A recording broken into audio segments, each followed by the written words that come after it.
Good morning and welcome to the National Newspaper Publishers Association's Let It Be Known. And it is Friday, and Friday is Twitter Talk time, Black Twitter Talk. Let's bring on Rashonda Tate Billingsley of the Defender Network and, of course, Makia Cooper of the Bayou Beat. Good morning, ladies. Good morning. Oh, somebody seemed like they're ready for some Twitter talk. First of all, so Black Twitter. Let me just say this first. Is there really a Black Twitter? Don't we need let me call it something else? I don't know if I can co-sign that one because Black Twitter keeps me entertained. Black Twitter is a culture, Okay. We own that. We own the memes. It's like the internet strikes again memes, the Black Twitter memes. It's a fun place to be. Well, what I'm saying, we could bring that to another platform, right? I mean, because Elon is going crazy over there. He still don't have that sauce though. Nothing like Black Twitter. I don't know. My bags are packed and by the door. I'm waiting to see what happens. You ready to move out? I'm ready to move out. I might have to go be Black Instagram. Mm-hmm. So how about Diddy paying? It just came out that Diddy is one of the investors with Elon Musk in Twitter. He paid somewhere north of $10 million to be a part of Twitter with Elon. Elon had like a group of investors, including the Saudi prince, but it turns out Diddy is one of the investors. Diddy's about that business, and I don't know that Elon has had has had trouble with Tesla and with some of his other businesses with Black employees, but I don't know that people put Elon in the category with Trump yet.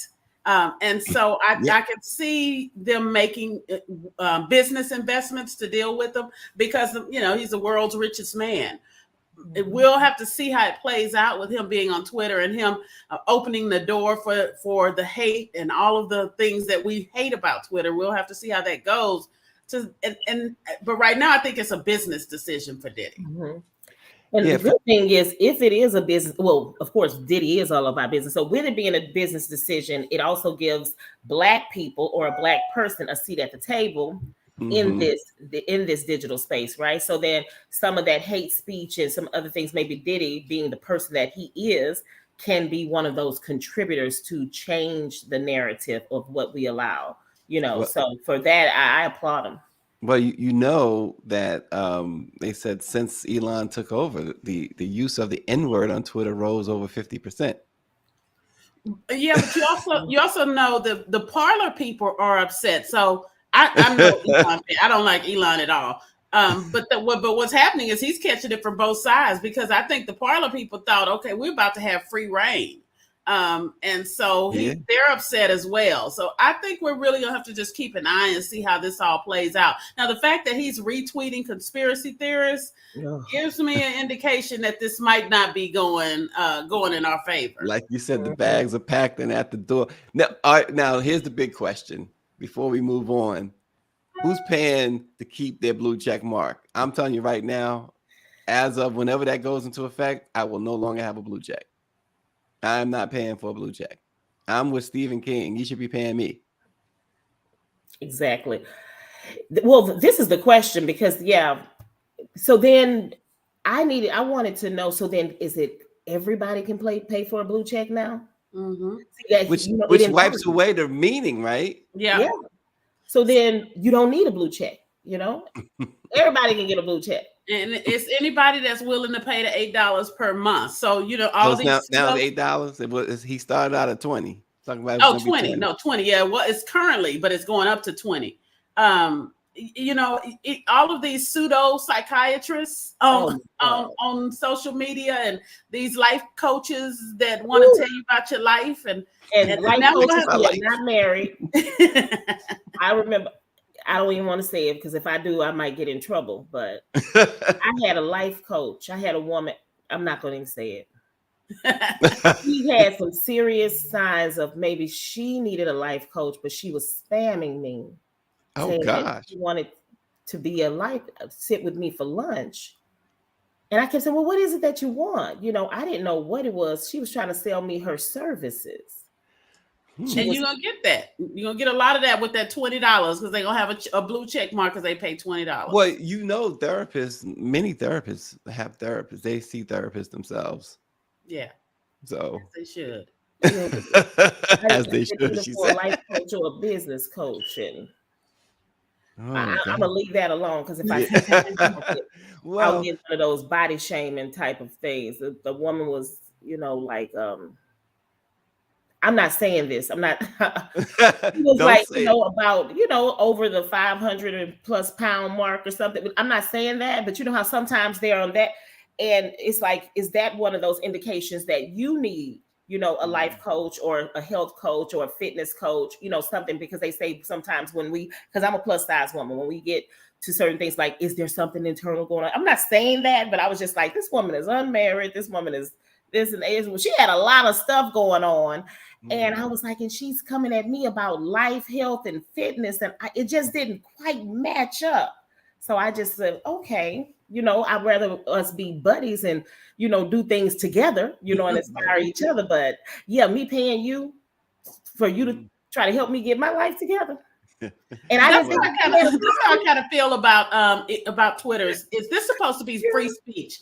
That's one of Elon's big things. Twitter is free speech. Well, now it's free speech as long as you pay $20 a month.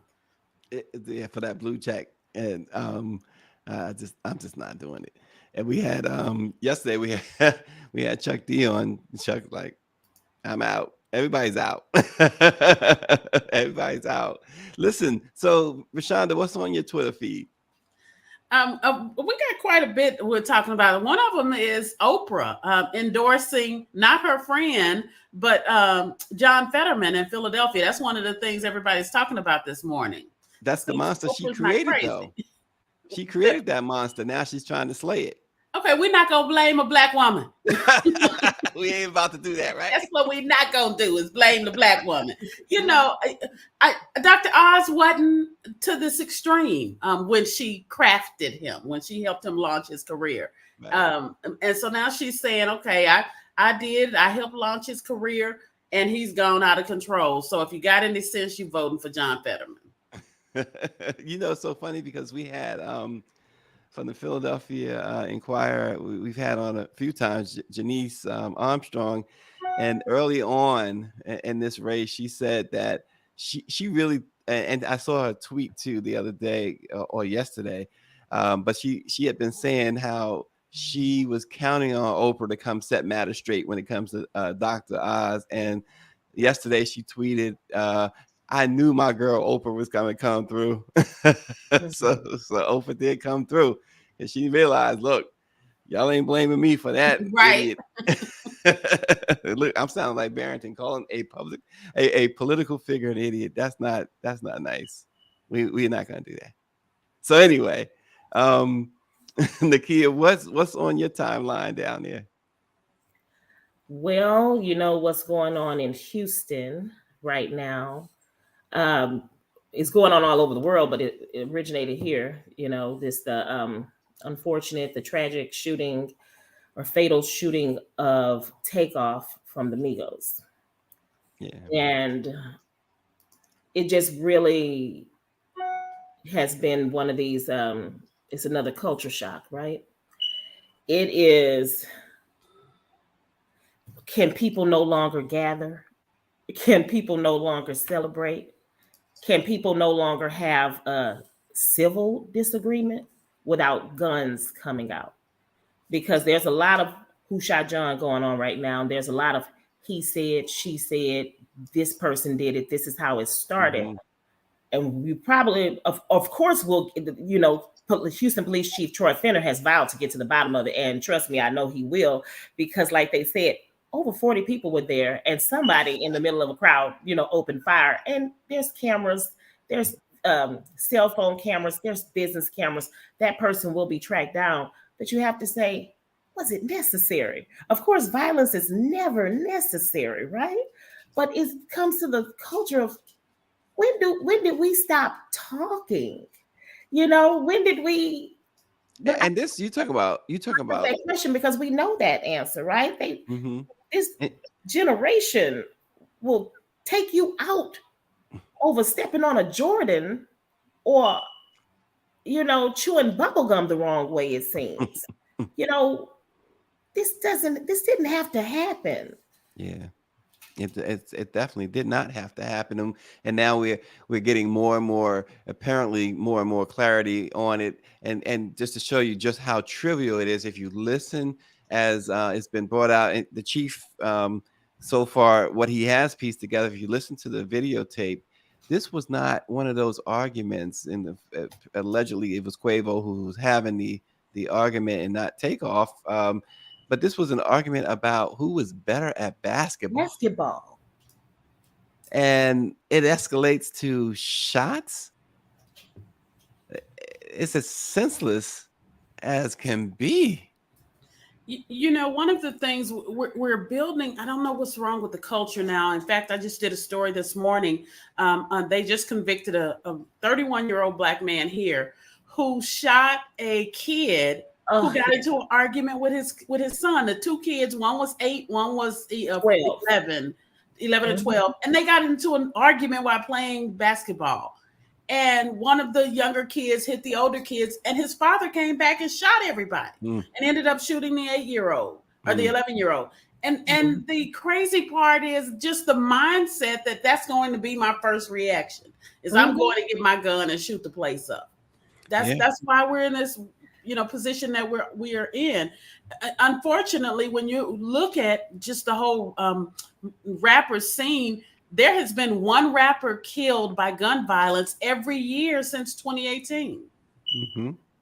Yeah, we brought that stat up yesterday to Chuck, and Chuck, rightly stated, he said, "Yeah, we're talking about the ones we know, right? Because exactly, it's basically happening monthly, and it's really ridiculous. There's a lot of envy. There's a lot of this persona that everyone, not everyone, but many are portraying that invites challenges, gun battles and things of that nature. It's just way out of control. And hopefully, they can get a handle on this.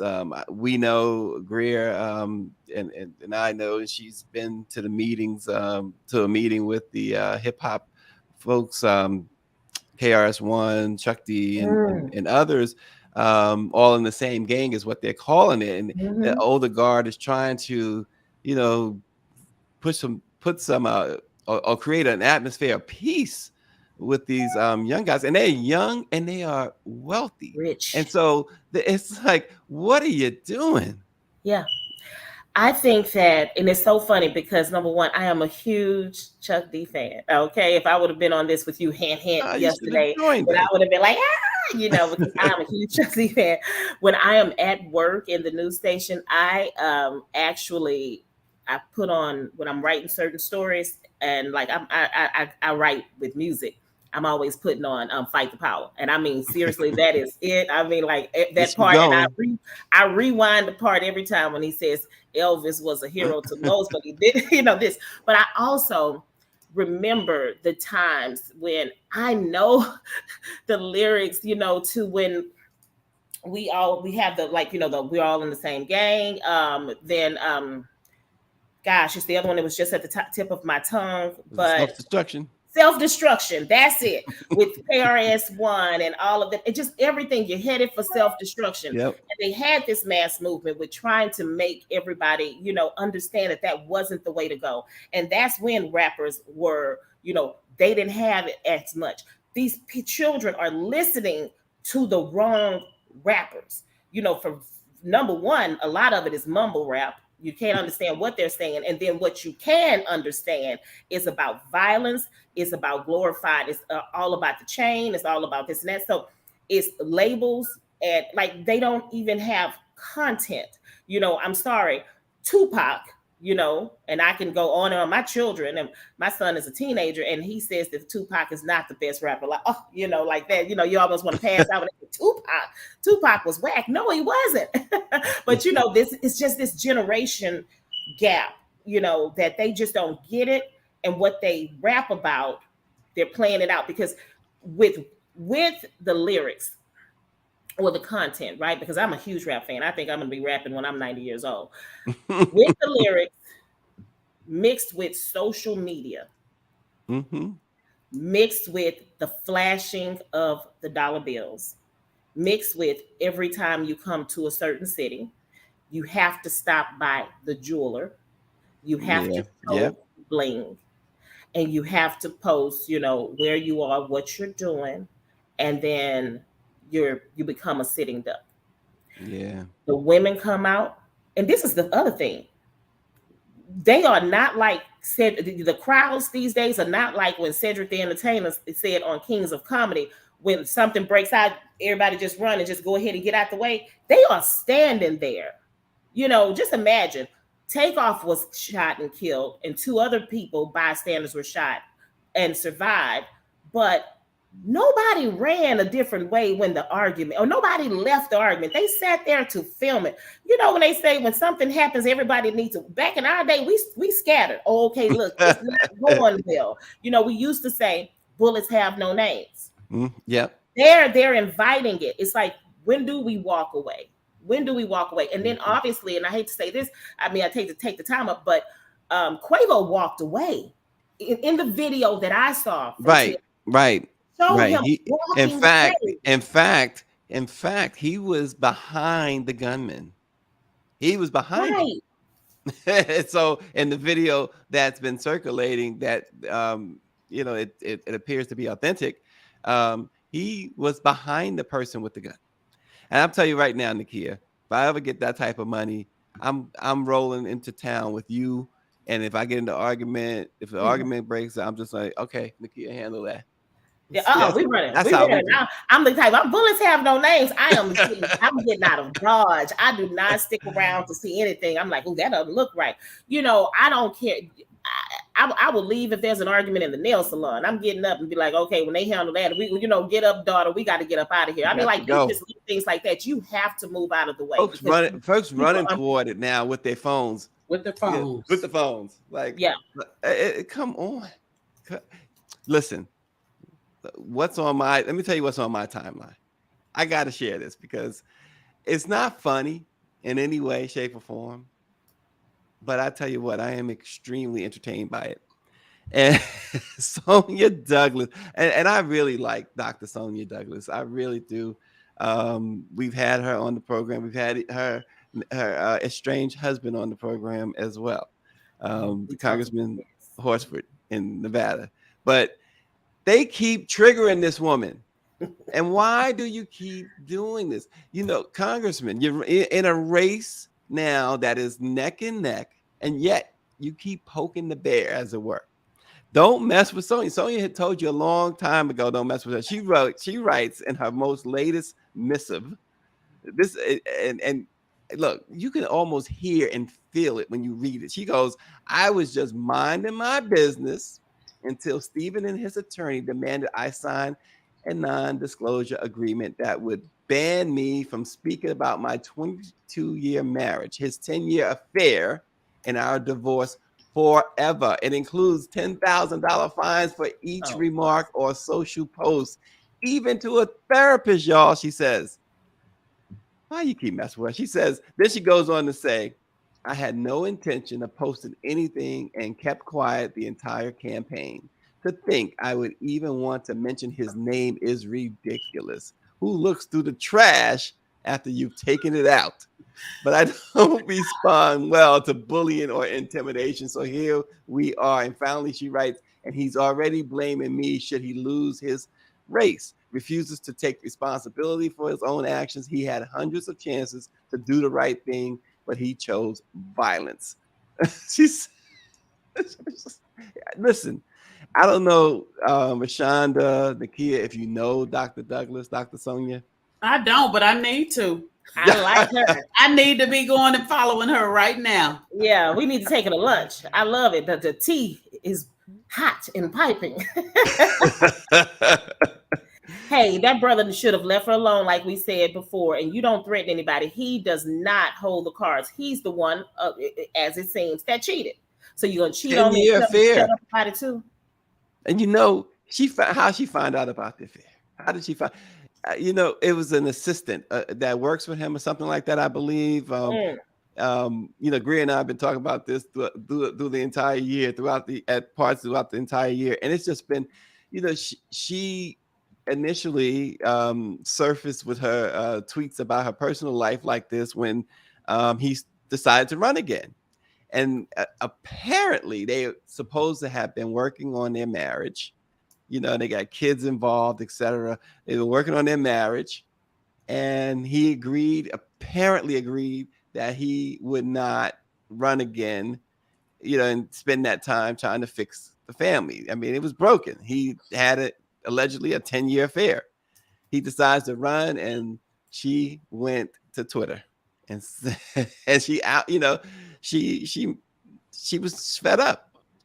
And then she got quiet for a while. Then back in August, she resurfaced with some things because they were doing some things she didn't like. And then now he's telling her she can't even talk to her therapist. But you can't control that. That's just intimidation. And the quickest way to get a Black woman to do something is tell her she can't. Well, I like that line though about taking out the trash. That's a good one. I'm gonna have to put that in the book. Rashonda, this should be your next book. I know you can put some stank on this story. She can put some stank on this story, and then take them to church on it. This is good. Oh well, and obviously the Republican challenger to Congressman Horsford in Nevada seized upon it. Sam Peters, he held a press conference yesterday. He called for Stephen Horsford to resign due to his ex-wife's public allegations of bullying, intimidation, and violence. Peters said that he will be sending a letter to the House Committee on Ethics to request an investigation into the allegations against Horsford. He says if he will extort his wife, what will he do to you, his constituents? Yeah, she rocking that vote. I can tell you that. You gotta leave her alone. What? Yeah. Give her what she wants. You want to leave her alone. That's not the time. It's too much at stake out here, to do anything to shift votes one way or another through personal problems, Yeah, he's the one apparently, without, and I keep saying apparently because we don't know the full story, but it has not been refuted. He's the one with the 10-year affair, right? He's the one that messed up the marriage. Why you keep, and this is, she's, like I said, she's a Black woman. She's a strong Black woman, but she's also very intelligent. Mm-hmm. Oh yeah, she knows what she's doing. But this is the thing. Goodness grief. He knew that she was intelligent. He knows who he was with. And I'm just surprised at the party. To stop, leave alone. Listen, Rashonda, is it a little surprising that the Democratic Party hadn't stepped in early because they're desperate? This is a House seat that they could very well lose, and they don't need to lose any more seats than what they already anticipate losing next week. Yeah, how do we know that somebody didn't say something to him already? He doesn't seem like he likes to listen, right? Right. and that seat could very well be in jeopardy. But that's the I don't know anything about the man, but those are the common personality traits of someone that thinks they're just able to tell a Black woman to shut up. Is that I'm going to do what I want to do, and I'm going to run for this, and who cares about my personal life? I'm still going to get elected. He must think he's a Republican. Wow. Well, you know what? I'm just seeing this too. On a different note, we talked earlier about Diddy. Just got this text that he's about to buy cannabis operations in New York, two other states for up to $185 million. The largest Black-owned cannabis company. So Diddy up there making all these moves, huh? What is going on? And speaking of making moves, here's something else on my timeline. Byron Allen. What does Byron Allen, Jay-Z, and Jeff Bezos have in common? They are all trying to buy the Washington Commanders football team. Mm-hmm. Isn't that something? And Jay-Z probably has the inside track. Now, word is that he is probably going to he's likely is going to team up with Bezos to make the purchase. But if you recall, in 2019, Jay-Z made that what seemed to be a very controversial deal with the NFL, where he controls the halftime show. And people were wondering what was up with that. Well, it's always, when you are so-called business mogul, it's always something behind something, right? So that deal with the NFL seems to put him in the driver's seat to buy this team, which would be interesting, wouldn't it? Now, Jay-Z also formerly owned the Brooklyn Nets, was a minority owner in the Brooklyn Nets. But Byron Allen, of course, his pockets are by no means light. I think it's like a game of Monopoly, Mm-hmm. You got to get Park Place, you got to get this and that. So it's like, I think what we see with these powerful men, and hey, I applaud them. It's like, we've been restricted from so many different things, and it's like, okay, so now I'm going after this NFL team. We'll tackle soccer soon. Mark my words, somebody going after one of these soccer teams. NFL, NBA, soccer, MLB, a couple of nightclubs, a couple of liquor brands, a house of couture.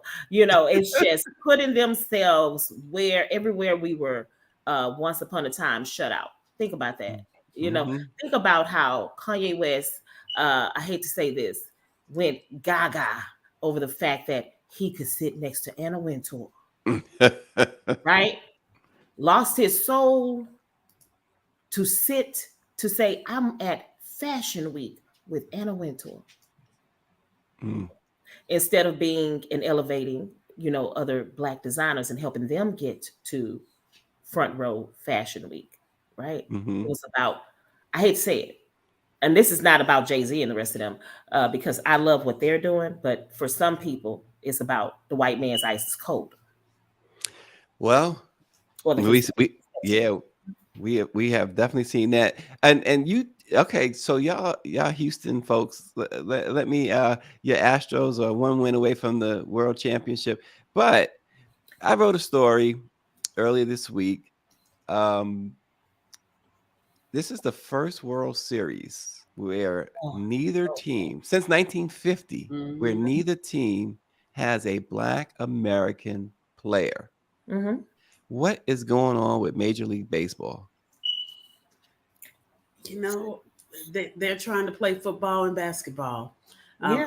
I really hate to see all of this great talent that's going in the World Series right now. And you mean to tell me there are no Black people that are worthy of that label? I think 26 men for each team. So that's 52 players, and not one of them are Black American. Well, I do want to say this. It's about the exposure, and it's about a lot of it is about us as parents and what do we expose our children to. So my partner and I, we have a nonprofit called Sister to Sister, me and Rebecca Briscoe. And we were blessed to have, we've been in communications with Mr. Dusty Baker, and we were blessed that he invited us to sit in his seats behind the dugout at an Astros game. And so we're there, and you look around, you see a wealth of Hispanic children, right? You see, of course, many white children, and you don't see our Black children. Yeah. Because this is something that now what we have to do is get our players involved and people that expose them early on. Make these games, a little more affordable for children to come. Let's do more to get more Black children out there. Yeah. Right? Because most of the Blacks that you see are Black Hispanics, playing Major League Baseball, right? Because they're part of that Hispanic culture. But what about African Americans, right? We don't have that. Yeah. When Bun B had a cap, an Astros cap, and he had a big he had a big launch at Academy Sports and Outdoors a few years ago, and I went. The line was out the door and around the corner, down, wrapped out the parking lot and it was full of Hispanic people purchasing that Bun B limited edition Astro signature cap. We're not exposed to it early. I can tell you that I have never taken my son to a baseball game. Mm-hmm. But I did go hog wild crazy to just make sure he got a Rockets ticket to go see Dwight Howard. It's because of my lack of knowledge. It's because of I wasn't exposed to it. So now I'm trying to race to not only get him there, as a team to say, okay, but, I need you to listen to this, or look at it this way, because we have these athletic children. And like Bo knows sports and Bo Jackson, he can do it all. We have to show them all that they can do those things. So that's why you look at people like the Bo Jacksons, the Deion Sanders, those, sports players. Well, and baseball is not, there's no real outreach, right? No outreach. That's the thing. They have no, and because when I was a kid, I have 5 brothers. We all played, right? One of my brothers, to this day, if he was chosen to go Major League, he would be a Hall of Famer. There's no question about my brother Darren would have been a Hall of Famer. My uncle tried out for the Yankees. He was a star high school player. I played in high school too. I wish that I was nearly as good as my uncle and my brother Darren, but they were all world, right? I won a couple of Golden Gloves myself, a couple of batting titles, but I was not Darren. I was not my Uncle Tony. We all played. And back then, though, even then, when we all played, we saw the advantages that others, other than our people, had. And Major League Baseball didn't do much then. And I know they got some academies here and there. Good question. But I think it was because, like, think about all the things that Jackie Robinson and the other people like Satchel Paige and what they went through, and the way that we were slugging and we were swinging those bats, and then sooner or later they kept doing things to shut us out, right? You change the Negro leagues, take that away, and all of that, of course, with the integration and all of those things. But baseball became backstreet to where the other ones, like basketball, which was all about celebrating that black man, having that black player out there, right? Then those kind of things took center stage, I think. And then some kind of way we got away from baseball, got more into the other sports, I think due to acceptance and stardom, right? Because when you got the Dr. J's and other people coming in and changing the way we look and changing the way that, the swag of it all and doing all of this and making it like they say sexy, then you have the thing that's less trendy now, right? Go away, but we got to figure out a way to bring it back. Yeah. And I think if we do, we can set our youth up for some lucrative futures. It is just the I'm same serious thing. Because these guys, so for instance, you got a couple of guys on the free agent market this winter. They are they're starting the negotiations at $40 million a year. We gotta let go out there. Exactly. Like, oh, you know what they saying? Like they say, this could be you, but you playing, right? We gotta let them know. All right. But Rashonda, check this out. So we talked before we went live about this ad in Georgia. You got to see this, and then we'll talk about it. Let's take a look at this ad. When did racism against white people become okay? Joe Biden put white people last in line for COVID relief funds. Kamala Harris said disaster aid should go to non-white citizens first. Liberal politicians block access to medicine based on skin color. Progressive corporations, airlines, universities all openly discriminate against white Americans. Racism is always wrong. The left's anti-white bigotry must stop. We are all entitled to equal treatment under law. America First Legal paid for this ad. When did racism against white people... No, I hadn't seen that one. I mean, listen, have at it. Go ahead, Rashonda. I have no words. It does kind of leave you speechless, right? It does. What they're doing is the classic playbook, GOP playbook, is go after fear, is get these people, spread lies, and play into their fear. And that's exactly what's happening with that ad. I just hate that you can put blatant lies on the air and not be checked. It's Right. almost like a blatant lie should be forced to come with a disclaimer. But that's that's the world we live in. Yeah, where's the FCC, right? Yeah. Nakia, I'm gonna remain mute this time. I'm speechless, and that rarely happens, right? I'm speechless.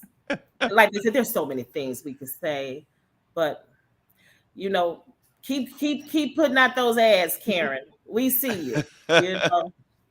You're the victim. We got you, Karen.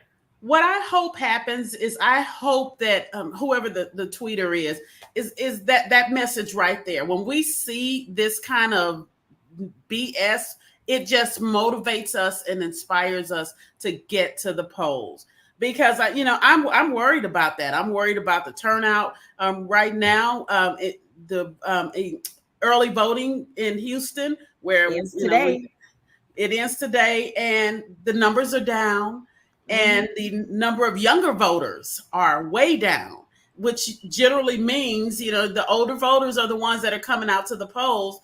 And we know how that usually ends up.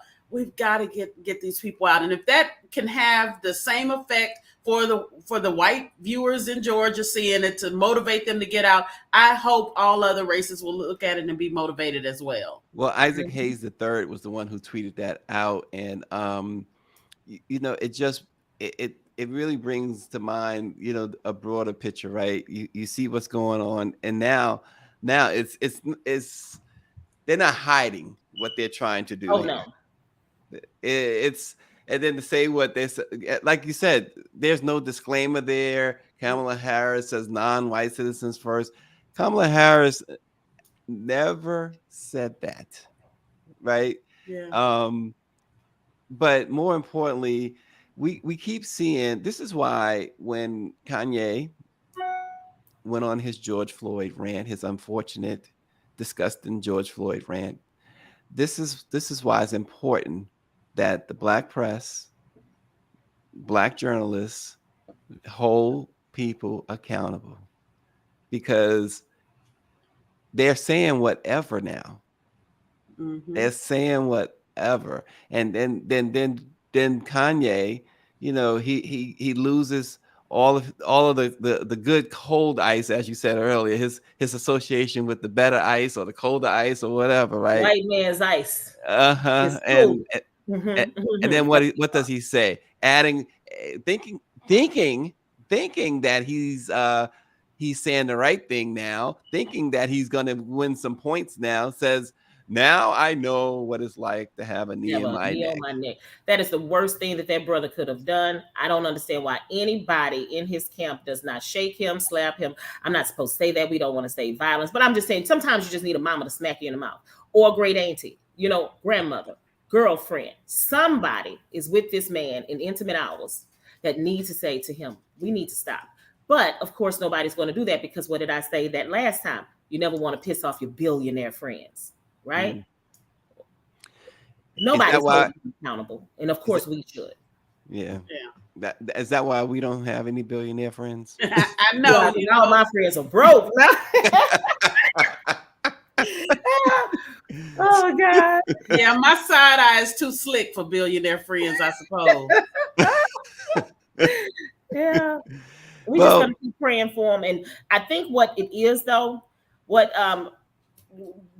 Kanye's words are becoming obsolete now, because everybody has a side eye for him now. Nobody is going to remember, or we are going to reminisce about the days of the Jesus Walks and all of the great music that he did, right? And we're now looking at him as somebody you just like, oh, that's just Kanye. Right now you're just thinking about him as that everybody has an uncle like that in the family, right? So I think now you just don't. We're going to get to the point where we don't pay attention to him, and I think that is something that he's going to, him and his associations and his attention. When he gets that lack of attention and people just stop listening to him, I think that's going to hurt him more. There is not one major celebrity, one star out there who wants to feel that way. You know, they run around, they say, you know, I just want my privacy. None of them want that. That's right. You stop paying attention to them, they might start diving off bridges. Mm-hmm. They can't handle that.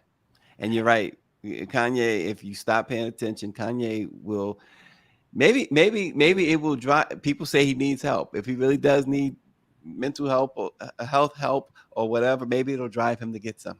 But can we please, Black people, stop saying, you know, y'all don't understand my brother. He's on a higher plane. You know, my God, yeah. He's doing all of this with purpose. He playing a long game. No, he's not.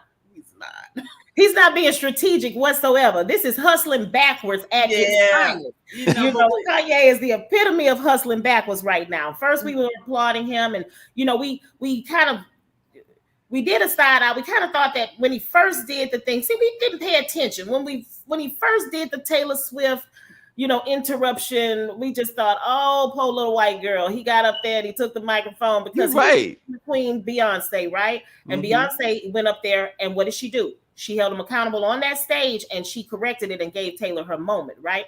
So we need more Beyoncés out there to hold him accountable, give people their moments when he takes away, you know, those moments from people, when he makes those things, to publicly say, this is not okay, right? But that takes one billionaire to correct another billionaire, right?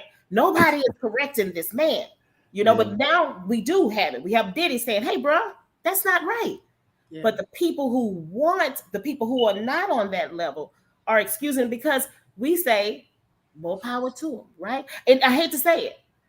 It's just like, for some people, the OJ whodunit, and some people, even if you thought OJ was guilty, some people just wanted to see a Black man not, or beat the system, right?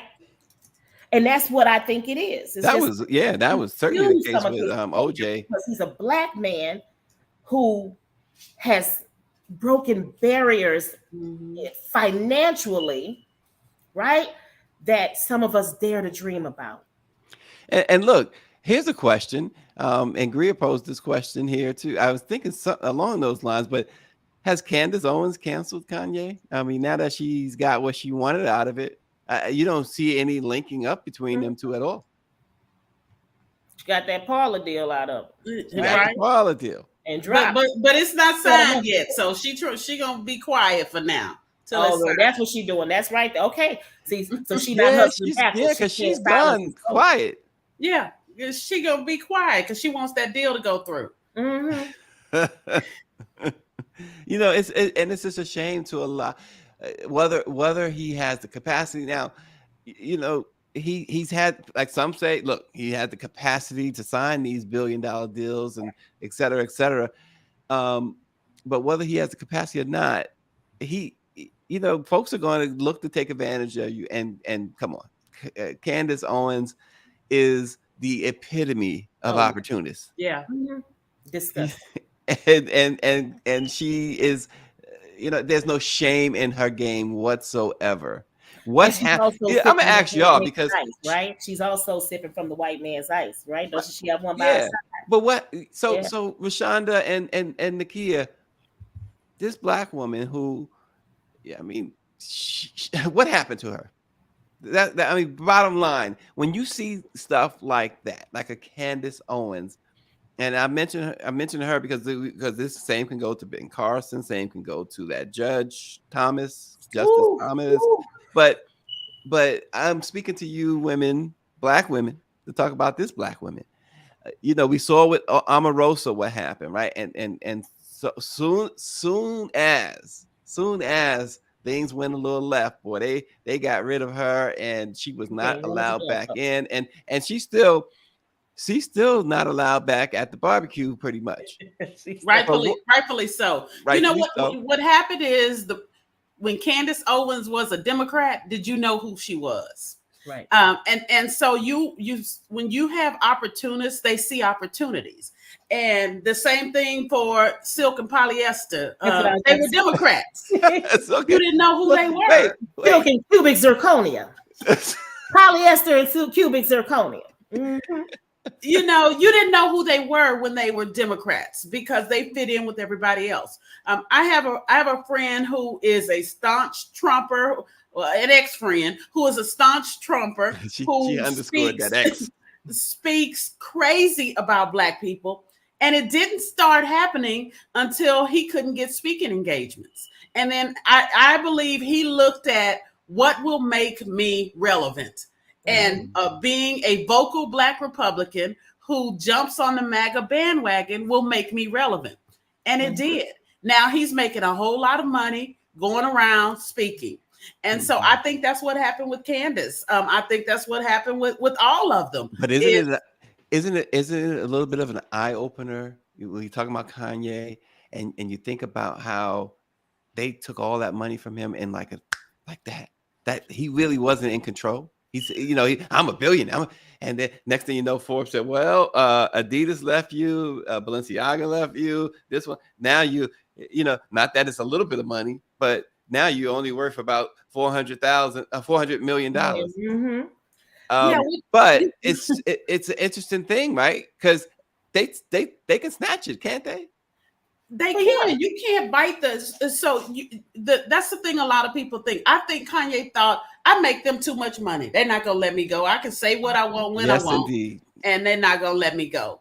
And when they're already billionaires. And yes, you make them some more billions.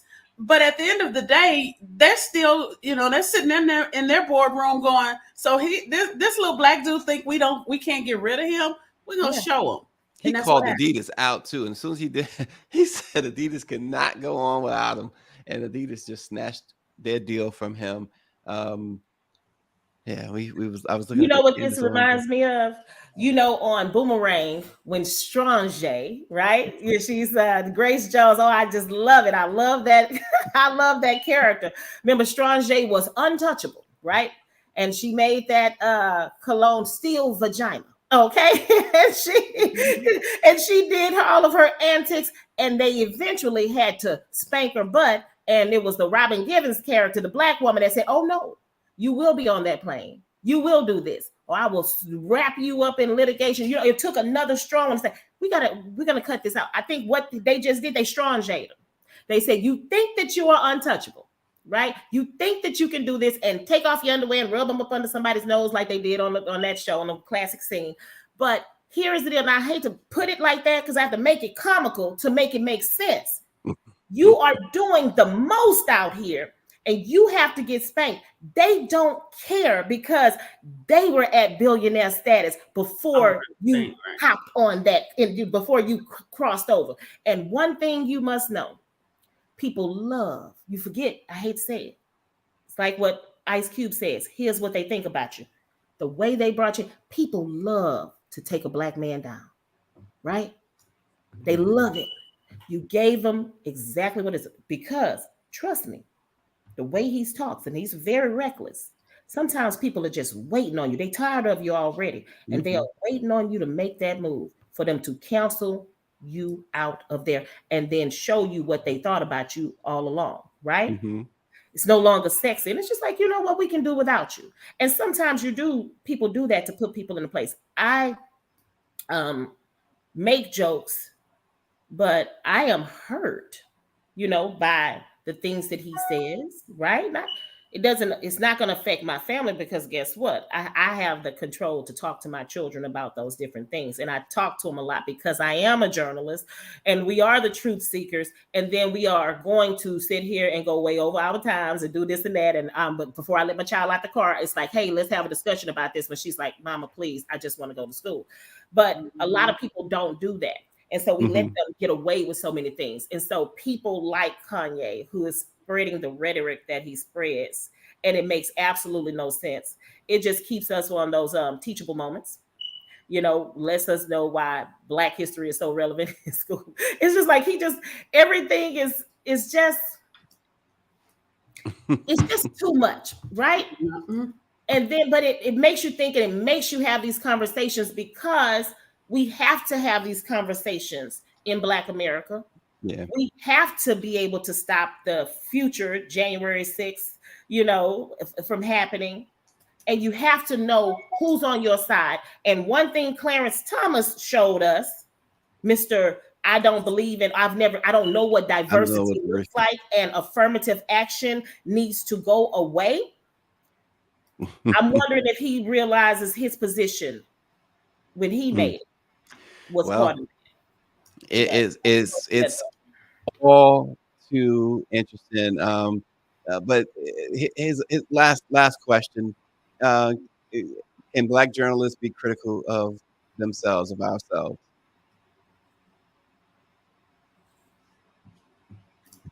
Yeah, we need to be. We need to be, right? Yeah, because we're wrong. Trust me, I say a lot of stuff that sometimes people say, "Nakia, you shouldn't have said that." And I say, you know what, that's right. But you know, we have to have a checks and balances on ourselves, right? I got to have another sister like Rashonda that'll tap me on the shoulder and say, sister, let's talk about this, you know. And we got to be receptive to that. You know, Black journalists are humans. And so there will be mistakes made, you know, and it's all about receiving it with the spirit that it is given. And a lot of times you'll have people that, you know, feel like, well, I can't really, I'm Black, so I can't speak out wrong on racism. And we can get it wrong. And part of growing and being a human being is admitting, okay, I got it wrong. Or here's how I can be better. So yes, we absolutely can be critical. Well, Twitter Talk Friday. What a talk.